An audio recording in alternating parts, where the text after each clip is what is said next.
When with the light of dawn I'm awaking, or when I sink into sleep's dark abyss, I have a feeling that there is something wanting, that there is something very much amiss. My hands and feet, they don't seem disabled. I seem quite sound of body and of soul. It's freedom that I lack. Yes, that's the trouble. I cannot breathe the air a captive is dulled.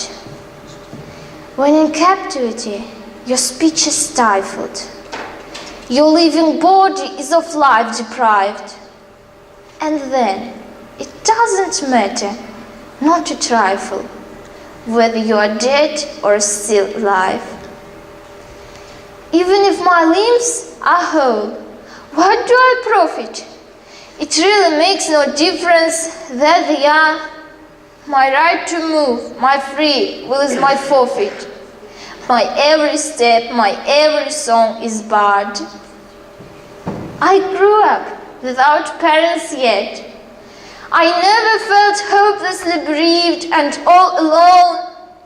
But now I've lost what I held even dearer, my native land, the land what was my own.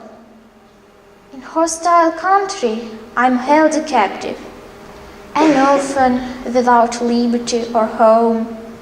But to my foes I'm nonetheless destructive, and so my life has been confined in stone. Just like a golden bird, you've flown forever, my winged liberty, my freedom fair. If only you had let me go together. Oh, why did I not perish then and there? There is no way to plumb, no way to fathom the pain that wrecks the heart for freedom lost. When free, I didn't know the price of freedom. In slavery have I learned that freedom costs. Should destiny one day destroy this prison, and should it find me here and still alive, to liberty, the sacred fight for freedom, I'll give each moment that remains in life.